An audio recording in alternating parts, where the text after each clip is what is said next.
ఒక కాలేజీలో ఎలక్యూషన్ పోటీలు పెట్టారట, డిబేట్స్. ప్రసంగం ముగించేసి ఆ పిల్లవాడు చెప్పేసి జై శ్రీరామ్ అన్నట్టమ్మా. వెంటనే స్కూల్ నుంచి డిబార్ చేసేసి. మనకి ఎక్కడ అసలు ఇజాలు ఉన్నాయా? ముస్లిమిజం అని కానీ, ఇస్లామిజం అని కానీ, హిందూయిజం అని కానీ ఉందా? మనకున్నది ఒకటే ధర్మం కదా, నిజమే కదా కావాలి. మతాలు కూడా అంతేను. నువ్వు తలుపు తీసి నాకేమీ సంబంధం లేదు, నేను చాలా విశాలము, ఎవళ్ళైనా రావచ్చు, ఎవళ్ళైనా వెళ్ళొచ్చు అంటున్నావు. హిందూ మతం మీకు నేర్పిన పద్ధతి. నువ్వేమి రూమ్స్ కట్టుకున్నావు నీ మనసులో? హిందూ అయితే హిందూ అని కట్టుకున్నాడు, ముస్లిం అయితే ముస్లిం అనే గోడ కట్టుకున్నాడు, క్రిస్టియన్ అయితే క్రిస్టియన్ అనే గోడ కట్టుకున్నాడు, సిక్ అయితే సిక్ అని కట్టుకున్నాడు. బట్ ఆ గోడలు తీసేస్తే ఉన్నది ఒకటే. నేనమ్మా ఉన్నాననుకో, సపోజ్ నేను ఎవరికన్నా సహాయం చేస్తా చచ్చిపోయాను అనుకోమ్మా, డెఫినెట్గా will be with the light. ధర్మము న్యాయము మిమ్మల్ని రక్షిస్తా అంటే కోట్లాది దేవతలు కూడా మిమ్మల్ని ఏమీ చేయలేరు. రామనామం చదువుకున్నమ్మా, డెత్ను కూడా జయించవచ్చు.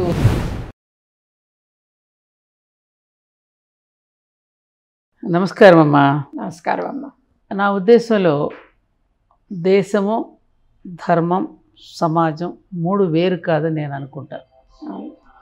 స్పిరిచువలిజం అంటే రకరకాల భిన్న అభిప్రాయాల్లో కొట్టుమిట్టాడుతూ చాలా ఘర్షణలకు లోనయ్యి, నా గురువు గొప్ప అంటే నా గురువు గొప్ప, నా దైవం గొప్ప అంటే నా దైవం గొప్ప అనేటటువంటి పరిస్థితుల్లో చాలా చాలా కన్ఫ్యూజన్లో పడిపోతున్నారు.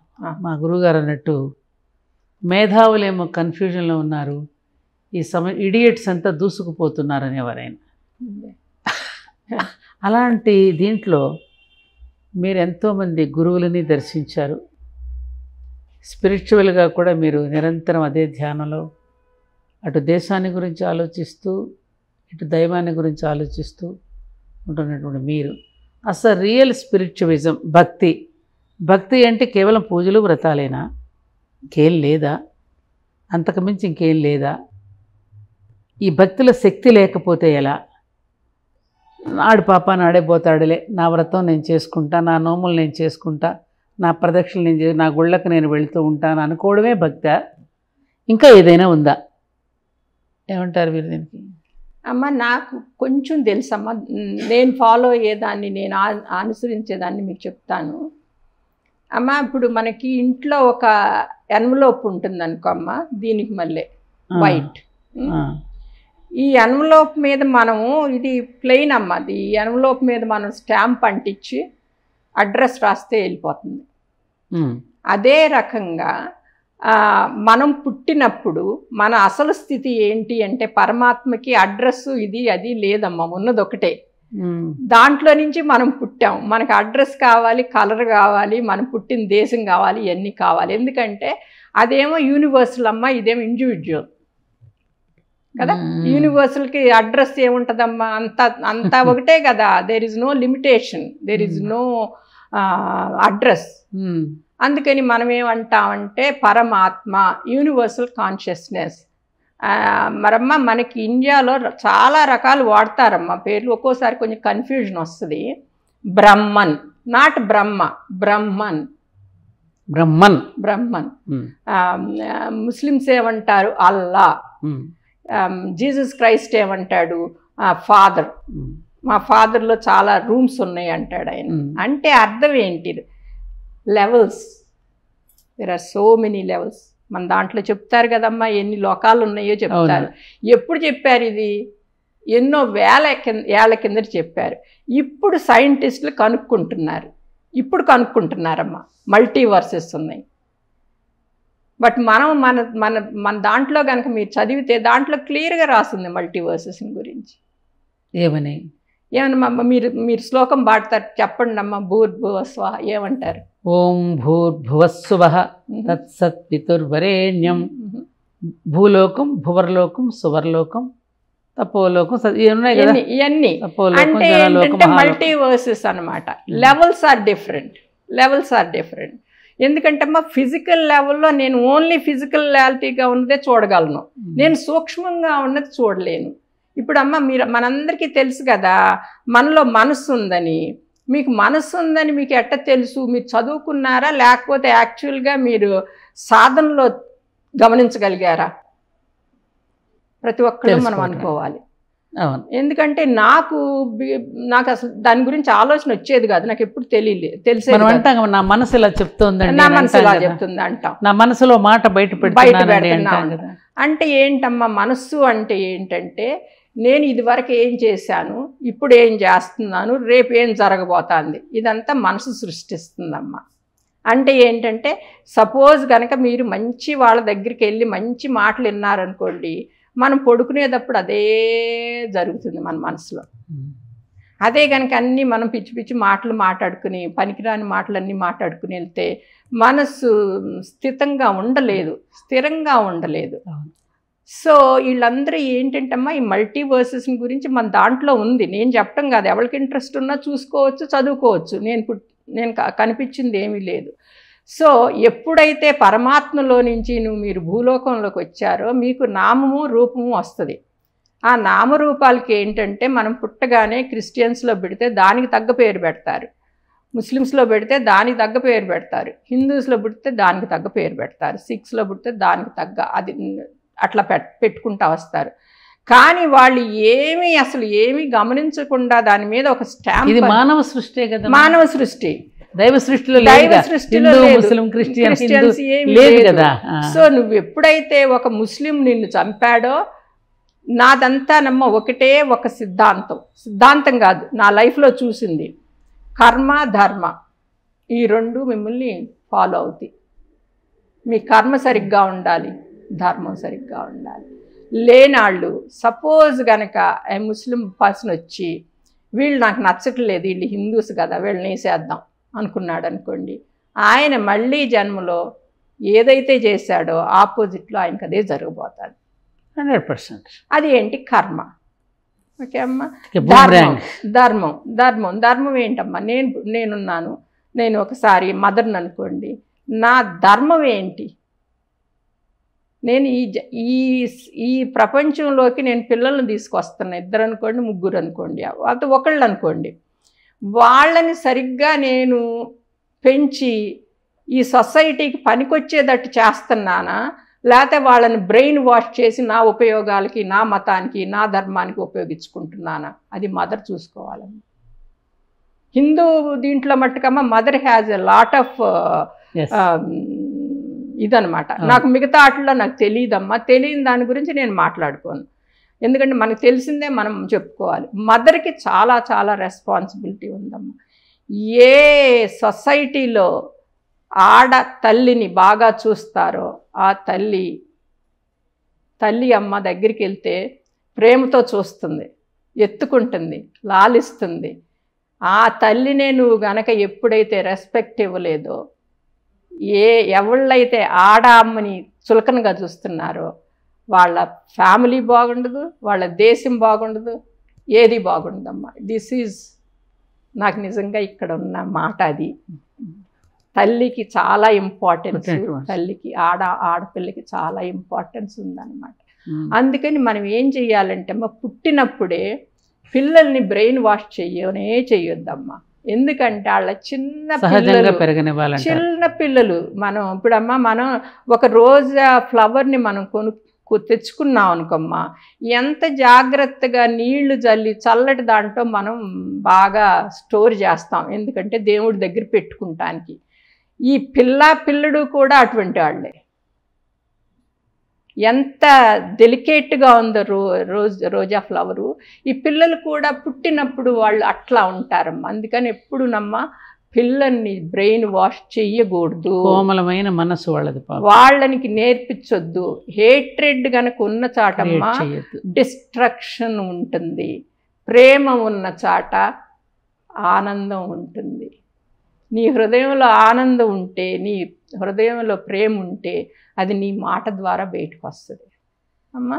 ఒక్కోసారి నాకు ఎవరన్నా మాట వినలేదనుకోండి అమ్మా, నేను గట్టిగా మాట్లాడాలనుకోండి, నేను ముందు కళ్ళు మూసుకుని ఆలోచిస్తాను, గట్టిగా మాట్లాడాలా ఇది అవదా అని.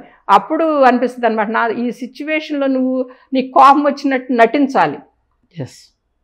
నీ స్వరూపం అది కాదు, నటించాలి. ఎందుకు నటించాలంటే లేకపోతే అక్కడ పని జరగదు. సో ఈ రకంగా అమ్మ మనకి ఎట్లా అయితే మనకి ఎన్వలోప్ మీద ఉన్నప్పుడు ఇది యూనివర్సల్ ఎన్వలోప్, దీని మీద ఏ నామము ఏ కంట్రీ అడ్రస్ రాస్తావో అది అక్కడికి వెళ్తుంది. ఇండివిజువల్ కూడా ఈ శరీరంలో అందుకేనేమోనండి మనం సంకల్పం చెప్పుకునేటప్పుడు మన భారతీయ మన హైందవులో కూర్చున్నప్పుడు అతను పూజ చేసేటప్పుడు తానెవరో చెప్పుకుంటాడు. జంబూ ద్వీపే భరతవర్షే భరతఖండే మేరోర్ దక్షిణ దిగ్భాగే శ్రీశైలస్య మధ్యప్రదేశ్, తాను ఎక్కడ ఉన్నాడో ఏ గృహస్థుడో ఎవరో తన డిఎన్ఏ అంతా చెప్పుకుంటూ పూజ చేస్తాడు. అవునమ్మా, అడ్రస్ రాయడమే కదా, అది అడ్రస్ రాయటమేనమ్మా. అందుకని నువ్వేంటంటే మోహం పొందేసావు అనమాట, ఈ శరీరమే నేను అనుకుంటున్నావు. అందుకని I'm Indian, I'm Hindu, I'm this, I'm mother, I'm daughter, I'm sister, but okay person. చూడండి ఎన్ని ఎన్ని ఎన్ని వచ్చినాయో చూడండి, ఒకటే పర్సన్కి ఇన్ని వచ్చినాయి. ఇప్పుడు మీరు అన్న మాట నాకు గుర్తొచ్చి ఒక సంఘటన గుర్తొచ్చిందండి. ఇందాక మీరు అన్నది తల్లి చిన్నప్పుడు ఇవి చెప్పాలి ప్రేమ, వాళ్ళని బ్రెయిన్ వాష్ చేసి బోధించకూడదన్నారు. ఒకసారి నేను ఏదో ఫంక్షన్ కోసం ఒక అపార్ట్మెంట్కి వెళ్ళాం. హోలీ పండుగ రోజు పిల్లలందరూ హోలీ ఆడుకుంటున్నారు. ఒక పిల్లవాడు స్తంభం దగ్గర నిలబడి అలాగే చూస్తూ ఉంటే నేను వెళ్ళి, ఏంటి నాన్న నువ్వు నుంచున్నావే, నువ్వు కూడా వెళ్ళి ఆడుకో అంటే ఆ పిల్లవాడు టకి ఐఎమ్ తోడి హిందూ ఐక్యా 5 సంవత్సరాల పిల్లవాడు ఆయన అంటే నువ్వు పసితనం నుంచే వాడికి నువ్వెవరవో ఈ విధమైన మతబోధ చేస్తున్నావా? కానీ మన హిందువులకేమో మనకి చిన్నప్పటి నుంచి మన మానవులము మానవత్వాన్ని నేర్పించారు. అందరి దగ్గర నాకు మనలో తెలియదండి. నాకు ఆ మధ్య 30-30 సంవత్సరాలు వచ్చే వరకు మనల్ని ఏమంటారో, మన కులం ఏమిటో, మన మతం ఏమిటో మన తల్లిదండ్రులు ఎప్పుడు చెప్పలా. యు ఆర్ హ్యూమన్ బీయింగ్స్, అదే నేర్పారు. నేనేమంటానంటే అసలు not only human, you are divine human being, divine human being. అందుకని ఈ దేశస్తులను దేవతలతో పోల్చారు. అమ్మ మరే మనకి ఇక్కడి నుంచి ఒక ఆయన దాంట్లోనే విన్నానమ్మా, ఒక ఆయన పాకిస్తాన్ వెళ్తాడు, భార్యాభర్తలు ఇద్దరు అనుకుంటా. వాళ్ళు గవర్నమెంట్ ఒకళ్ళని ఇన్వైట్ చేశారు, ఒకళ్ళ ఇంటికి భోజనానికి వెళ్ళాడు. వెళ్తే అక్కడ ఏం చెప్పారంటే, అమ్మ ఇవన్నీ చాలా ఇంపార్టెంట్, అందుకే నేను ఈ పాయింట్నే ఎత్తుకున్నాను. చెప్పండి. సో అక్కడికి వెళ్ళిన తర్వాత ఒక పిల్లడు వచ్చాడు, 6 ఏళ్ళ పిల్లడు. అంటే వీళ్ళు చెప్పారు ఎక్కడ ఏంటంటే వాళ్ళు పిల్లలు ఇంట్రడ్యూస్ చేశారనమాట. వీళ్ళు హిందూ కాదు, ఇండియా నుంచి వచ్చారు. హే దుష్మన్ హై, that is what they are teaching in the schools, in the colleges. మర్చిపోయాను, మొన్న మై గ్రాండ్ డాటర్ చెప్పిందమ్మా, ఢిల్లీలో ఒక కాలేజీలో వీళ్ళకి ఎలక్యూషన్ పోటీలు పెట్టారట, డిబేట్స్. ప్రసంగం ముగించేసి ఆ పిల్లవాడు చెప్పేసి జై శ్రీరామ్ అన్నట్టమ్మా. వెంటనే స్కూల్ నుంచి డిబార్ చేసేసారట. ఇది మన దేశంలోనమ్మా, మన దేశంలో జరుగుతుంది. అదే ముస్లిం కంట్రీస్లో అంటారా అమ్మా? అదే నేను అనేది. ఇప్పుడు వీఆర్ ఇన్ స్పిరిచువల్ పాత్ కదా సుశీల్ గారు. ఇక్కడే మనకు ఒక రకమైనటువంటి కన్ఫ్యూజన్. ఇందాక మీరు ఒక మాటల ముందు ఒక మాట అన్నారు, ఇన్నర్లో మనం హయ్యర్ థింకింగ్, భౌతికంగా చూస్తే ఏమన్నారు ఇందాక మీరు, లెవెల్స్ అన్నారు కదా. ఇది భౌతికంగా చూస్తున్నప్పుడు ఇవి దీన్ని ప్రతిఘటించాలా, మరి ఆ దీనికి వెళుతున్నప్పుడు హయ్యర్ థింకింగ్లో ఉన్నటువంటి మనం చూస్తూ ఊరుకోవాలా? నాకు అది అక్కడ పెద్ద కన్ఫ్యూజన్ ఉంది నాకు. అమ్మ నేను ఒక రకంగా ఏంటి అంటేనమ్మా, సింపుల్గా అనిపిస్తుంది అమ్మ నా హృదయంలో. నాకు యూజువల్గా నమ్మ ఈ రోజుల్లో, ఎందుకంటే ఆధ్యాత్మికవేత్తలు అనేటటువంటి వాళ్ళు అంటే పాలిటిక్స్ మీద కానీ ఇటువంటి సంఘటన జరిగినప్పుడు కానీ మాట్లాడకూడదు, నీకెందుకు ఇవన్నీ నీ జపం నువ్వు చేసుకోక నీకు రాజకీయాలు లేదమ్మా అని మాట్లాడుతున్నారు. ఒకప్పుడు సత్యసాయిబాబా కూడా ఇట్లాంటిది మాట్లాడితే అలాగే మాట్లాడారు. అలాగే ఇప్పుడు కరించి పరమాచార్యుల వారు కానీ భారతీయ తీర్థస్వామి కానీ దేశం కోసం ఏదైనా వచ్చినప్పుడు ఇందాక మనం అనుకున్నట్టుగా వాళ్ళ యొక్క తపశ్శక్తితో, ఇప్పుడు వారు వచ్చినప్పుడు ఇందిరాగాంధీ వెళ్ళింది ఆయన దగ్గరికి తీర్థం తీసుకోవడానికి. వాళ్ళ తపశ్శక్తితో చేసే పనులు కొన్ని ఉంటాయి కదమ్మా, మరి వాళ్ళ తపస్సును కూడా ధారపోస్తున్నారు కదా. మరి వాళ్ళు కలగజేసుకోకూడదనే మాట ఎంతవరకు కరెక్ట్ అనేది, అది అసలు నేను అడగాల్సింది. నేను ఒకటి చెప్తానమ్మా, నాకు తెలిసినంత వరకు నా హృదయంలో ఉన్నది నేనేం చూస్తానంటేనమ్మా, ఈ రోజుల్లో మనుషులను చూసినప్పుడు కానీ వాళ్ళ దగ్గరికి వెళ్ళినప్పుడు కానీ వాళ్ళు ఎప్పుడన్నా ఏదన్నా గట్టిగా మాట్లాడితే కనుక నేను వచ్చి కళ్ళు మూసుకుని చూస్తానమ్మా ఏం జరుగుతుంది మైండ్లో అని. అది ఇలా అంటుంది ఒకసారి అని వాళ్ళు అట్లా అన్నారు కదా. సో నేననేది వేరు, నేను వేరు, మనసు వేరు. మీరు కళ్ళు మూసుకుని చూస్తే కొంచెం గనక డిస్టెన్స్ ఉంటే నువ్వు వేరు మనసు వేరు. అప్పుడు ఏం చేస్తాను, నేను దాని గురించి ఏమి ఫైట్ చేయను. నన్ను ఎవళ్ళైతే తిట్టారో వాళ్ళని గాడ్ బ్లెస్ దెమ్, అంతే. వాళ్ళకి తెలియాల్సిన పని లేదు, ఎవరికి తెలియాల్సిన పని లేదు. ఇది నేనెవళ్ళు, నేను ఆ పరమాత్మలో నుంచి వచ్చాను, వాళ్ళు ఆ పరమాత్మలో నుంచి వచ్చారు. బట్ వాళ్ళు కనుక ఏదన్నా కనుక ఒక నైఫో ఒక ఇదో తీసుకుని పేల్చబోతే మీరు ఊరుకుంటారా? ఊరుకోరు. మీకు you need that protection from the rulers, from the army and all that. నేనేమనుకుంటానంటేనమ్మా, ఇప్పుడు ఇదంతా జరుగుతుంది కదా, ఇప్పుడు మీ ఇల్లు కట్టబోతున్నారమ్మా. కట్టబోయేటప్పుడు ఒకే ఫ్లోర్ ఉంది, ప్లెయిన్. దాన్ని మీరు ఏం చేశారు, ఒక 7-8 గదులుగా చేశారు. చేసి అడ్డం ఒక గోడ కట్టారు. విశాలంగా ఉన్నదల్లా ఏమైంది, kitchen, sitting room, bedroom, bathroom. But అసలు అక్కడ ఉన్నది ఏంటి, గోడలు తీసేస్తే అంతా ఒకటే. సో ఈ గోడలు అనేవి Christianity, Islam, Sikhism, all that. But ఉన్నది ఏంటి, ఓన్లీ వన్. ఇజాలు కాదు, ఉన్నది నిజం. అబ్సల్యూట్లీ. మనకి ఎక్కడ అసలు ఇజాలు ఉన్నాయా? ముస్లిమిజం అని కానీ, ఇస్లామిజం అని కానీ, హిందూయిజం అని కానీ ఉందా? మనకున్నది ఒకటే ధర్మం కదా, నిజమే కదా కావాలి. కానమ్మా, ధర్మము ఉన్నప్పటికీ కూడా ఇప్పుడు మీరున్నారమ్మా, ఇది అంతా ధర్మం ఉందనుకున్నాం. మీ తలుపులన్నీ తీసేసి, మీరు తలుపు తీసేసి పెడతారా? పెట్టంగా. మీ ధర్మం మీ పక్కన ఉంది, మీ కర్మ మంచిది నీ పక్కన ఉంది, కానీ తలుపులు తీసి పెట్టవు. పెడితే ఏమవుతుంది? అదే రకంగా మతాలు కూడా అంతేను. నువ్వు తలుపు తీసి నాకేమీ సంబంధం లేదు, నేను చాలా విశాలము, ఎవళ్ళైనా రావచ్చు, ఎవళ్ళైనా వెళ్ళొచ్చు అంటున్నావు. అప్పుడు నీది దెబ్బతిన్నది. అది కరెక్ట్ పాయింట్. ఇది సింపుల్ కదమ్మా. ఏం కావాలి మనకి ఇంకా చెప్పు. నీ మెడిటేషన్లో అమ్మ నేను ఒక చిన్న విషయం చెప్తా, ఇది చెప్పిన తర్వాత మళ్ళీ మాట్లాడుకుందాం. కాశ్మీర్లోనమ్మ ఒకప్పుడు వరదలు వచ్చినాయి. నేను ఇంగ్లాండ్లో ఉన్నా. సో ఎవరికో ఫోన్ చేసి ఇంత డబ్బులు, దాని అమౌంట్ నేను చెప్పను, పెద్ద అమౌంటే, కాశ్మీర్కి పంపించండి అని చెప్పాను. ఎందుకు చెప్పాను, వాళ్ళు నా బ్రదర్స్ సిస్టర్స్, నేనేం వాళ్ళు ముస్లిమ్స్ అని చూడలే. కానీ అదే ఆంధ్రాలో వచ్చినాయి అమ్మ, అప్పుడు నేను పంపించలేకపోయా. చూడండి, మహా హిందూ మతం మీకు నేర్పిన పద్ధతి ఎక్కడి నుంచి వచ్చింది. అది నాకు నా స్వతహాగా రాలా. బికాజ్ దాంట్లో పుట్టాను, దాంట్లో పెరిగాను, దాంట్లో చేశాను. వాళ్ళు నా అన్నదమ్ములు, వసుదైవ కుటుంబంలో వాళ్ళు నా సోదరులేనే భావన. వాళ్ళకి వరదలు వచ్చినాయి, మునిగిపోతున్నారు, చచ్చిపోతున్నారు. నేను ఇవన్నీ ఆలోచించలేదు. సో ఏమంటున్నానంటమ్మా, ఏ రకంగా అయితే నువ్వు నీ ఇంటిని 10 రూపాయలుగా 10 రకాలుగా విభజించి, ఉన్నది ఒక్కటే, దాన్ని విభజించి నువ్వు ఇన్ని రూమ్స్ కట్టుకున్నావు. నువ్వేమి రూమ్స్ కట్టుకున్నావు నీ మనసులో? హిందూ అయితే హిందూ అని కట్టుకున్నాడు, ముస్లిం అయితే ముస్లిం అనే గోడ కట్టుకున్నాడు, క్రిస్టియన్ అయితే క్రిస్టియన్ అనే గోడ కట్టుకున్నాడు, సిక్ అయితే సిక్ అని కట్టుకున్నాడు. బట్ ఆ గోడలు తీసేస్తే ఉన్నది ఒకటే. దెర్ ఇస్ నో డిఫరెన్స్, ఉన్నది ఒక్కటే అల్లా. అమ్మ నువ్వు నమ్ముతావా లేదమ్మా, ఒక్కోసారి ఎప్పుడన్నా వీళ్ళు అట్లా చేస్తూ ఉంటే నేను వింటానన్నమాట, దేశాల్లో చంపేది. And I put my head on the floor, I say Allahu Akbar. Change them, dear Allah. Change them. You are so beautiful. How can they don't understand you? చూడమ్మా, నా మతం నన్ను వెలియదు అట్లా అన్నందుకు. జీసస్ క్రైస్ట్ అమ్మ, క్రిస్మస్ నాడు I sit in a chair, I close my eyes, I have tears for Jesus Christ. I say, sweet Jesus, bless me with the qualities you have. You see, this is the glory of India. You see, my country, my fellow men will never say, why did you do this? We will kill you. చెప్పలేదు ఎక్కడ.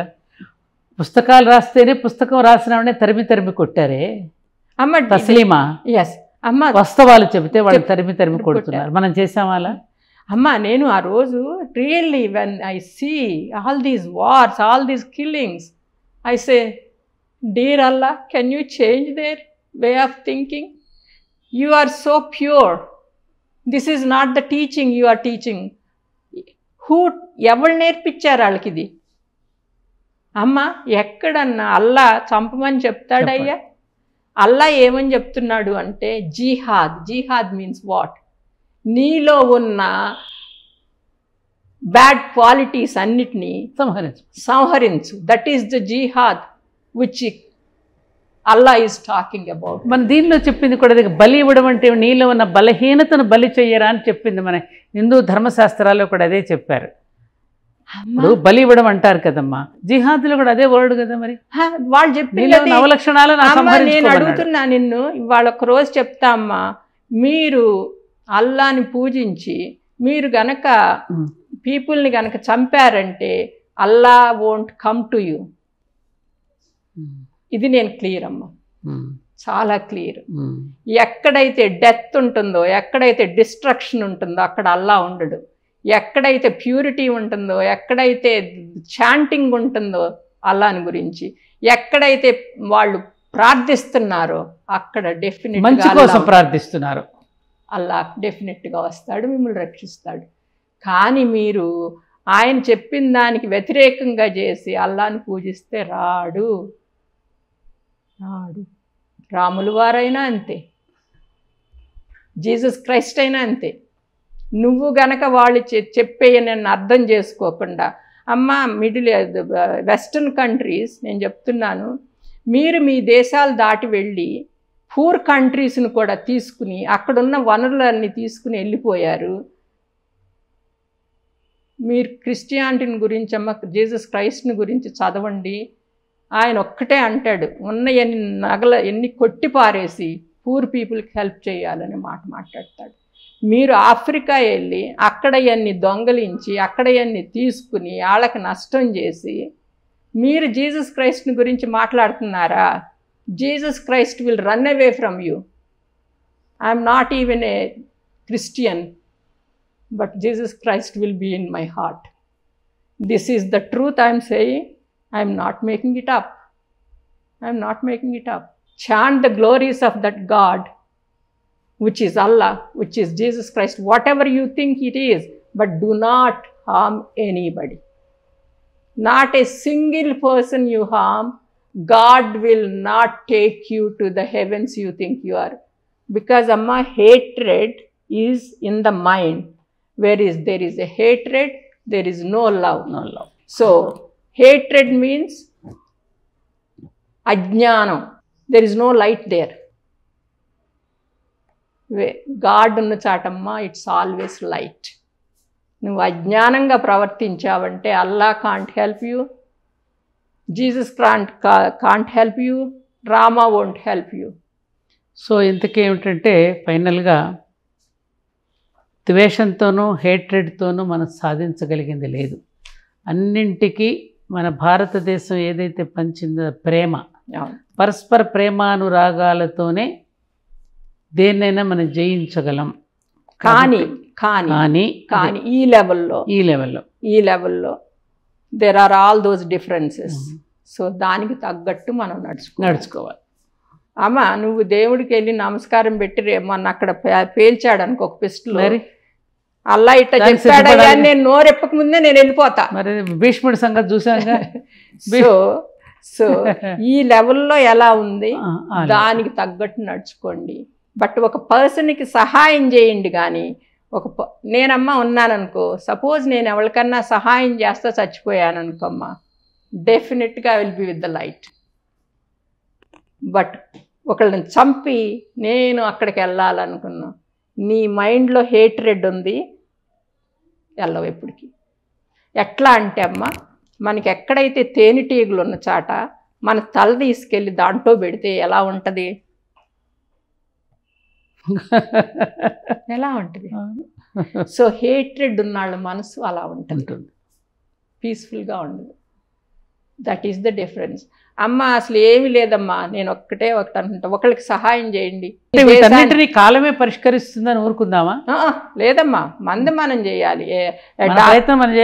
Doctor ఉన్నాడు అనుకోండి అమ్మా, డబ్బులు తీసుకోండి, కానీ డాక్టర్గా చేయాల్సింది చెయ్యండి. అంటే ఏంటి, అవసరం లేని వాళ్ళకి కూడా మీరు ఏదో ఒకటి పెట్టేసి డబ్బులు తీసుకున్నారనుకోండి, ఈజ్ నాట్ ఏ డాక్టర్ కాదు కదమ్మా.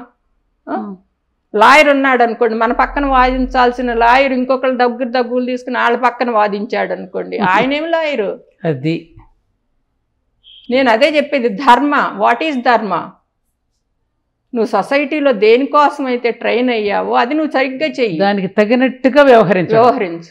జడ్జి అనుకోమ్మా, జడ్జి లాగా విట్నెస్ లాగా అన్ని చూసి ఎవళ్ళ తప్పో ఏదో తెలుసుకుని అప్పుడు జడ్జిమెంట్ ఇవ్వాలి. డబ్బులు తీసుకుని జడ్జిమెంట్ ఇస్తే ఆయన జడ్జి ఏంటమ్మా? నువ్వు ధర్మం కాదు కదా. మరి పీపుల్ ఎక్కడికి వెళ్తారు? వాళ్ళకి ధర్మం ఎలా దొరుకుతుంది? మీరు కింద లెవెల్లో హెల్ప్ చేయట్లా, మధ్య లెవెల్లో హెల్ప్ చేయట్లా, పై లెవెల్లో హెల్ప్ చేయట్లా. అంటే ఇప్పుడు ఫైనల్గా ఏంటి, దానికి తగినట్టుగా వ్యవహరించటమే ఆయన అబ్సల్ కరెక్ట్. ఇప్పుడు ఆయన చెప్పాడు ఒక మాట, ఇందాక మీరు ఫస్ట్లో చెప్పినప్పుడు నాకు ఒక పాయింట్ గుర్తుకొచ్చింది. ఆయన పండిత్ దాత్వా లేక పేరు గుర్తు, లేకపోతే గోవింద వల్లభ ఎవరో ఒక మాట అంటారమ్మా, ఈ భారతదేశానికి ఉన్నటువంటి ఒక గొప్ప బలహీనతలో ఉన్న కారణాన్ని గురించి చెప్తూ, అంతరాత్మ ప్రబోధానికి తలవంచకుండా అధికారానికి తలవంచడం వల్ల ఒక కారణం. రెండవ కారణం, ఇహలోకం కంటే కూడా పరలోకం మీద ప్రేమను, ఏదో మోక్షం వస్తుందనే దాని మీద. ఈ రెండు బలహీనతలే భారతదేశానికి ఒక పెద్ద వినాశకారిగా ఉన్నది ఒక మాట అంటాడమ్మా. ఇహలోకంలో చేయకుండా పరలోకంలో ఏదో మోక్షం వచ్చేస్తుందని అస్సలు జరగదు, అస్సలు జరగదు, అది జరగదు, అస్సలు జరగదు అమ్మా. ఈవినమ్మా నేను ఒకటి అనుకుంటానమ్మా, మీలో ధర్మము న్యాయము మిమ్మల్ని రక్షిస్తా అంటే కోట్లాది దేవతలు కూడా మిమ్మల్ని ఏమీ చేయలేరు. రామనామం చదువుకునమ్మా, డెత్ను కూడా జయించవచ్చు. ఎన్నో ఉదాహరణలు ఉన్నాయి, ఎన్నో ఉదాహరణలు ఉన్నాయి వాటికి. అంతే అమ్మా, ఇంకేమి లేదమ్మా. ధర్మం చేయండి, మన ధర్మం మనం చేయాలి, మనం చదువుకుంది. మనం స్పిరిచువలిజం అంటే, ఆధ్యాత్మికత అంటే కేవలం ముక్కు మూసుకుని జపం చేయటం మాత్రమే కాదు, ధర్మానికి దానికి అనుగుణంగా మనం ప్రవర్తించడం కూడా అవసరం అనేటటువంటిది. అవసరం ఉన్న చోట అగ్రెసివ్గా ఉండాలంటే అగ్రెసివ్గా ఉండాలి, శాంతం వహించవలసినప్పుడు శాంతం వహించాలి, ప్రేమ చూపించాల్సినప్పుడు ప్రేమ చూపించాలి, ప్రతిఘటించవలసినప్పుడు ప్రతిఘటించగలిగినప్పుడు అదే నిజమైనటువంటి ఆధ్యాత్మికత, అదే రియల్ స్పిరిచువల్. మన ముందు కనుక ఎవళ్ళన్నా రకరకాల పిచ్చి పిచ్చి మాటలు మాట్లాడుతుంటే మీరు వాళ్ళ గురించి కనుక అప్సెట్ చేయటం ఇష్టం లేకపోతే లేచి వెళ్ళిపోండి, కానీ అది వినొద్దు. చాలా సంతోషం అమ్మా, నమస్కారం అమ్మా. మళ్ళీ మీరు తిరిగి వచ్చినప్పుడు మళ్ళీ కలుసుకుందాం చాలా విషయాలు. ఎందుకంటే మీరు ప్రతిరోజు నిశ్చితంగా అన్నింటినీ పరిశీలిస్తూ మీ మీ మీ స్పిరిచువల్, మీ ధ్యాన, మీ ప్రాణాయామ ఇవన్నీ చేసుకుంటూ కూడా ఇటు సామాజిక దేశీయ పరిస్థితులను కూడా అవగాహన చేసుకుంటూ దానికి తగినట్టుగా మీరు ఎక్కడ ఉన్నా, ఏ దేశం ఎగినా నా భూమి భారత్ను మరువను అన్నట్టుగా మీరు అక్కడ ఉండి కూడా గుప్తంగా కూడా వారికి చక్కగా సహకారం అందిస్తూ ఉన్నారంటే ఇందాక నాకు చెప్పినప్పుడు విని చాలా గర్వం అనిపించింది అమ్మా. అందుకు మీకు చేతులెత్తి మరీ నమస్కరిస్తున్నాను. పేరుకు తగినట్టుగా సుశీలమ్మ, సుగుణవతి సుశీలమ్మ, నమో నమః. థ్యాంక్ యూ అమ్మా.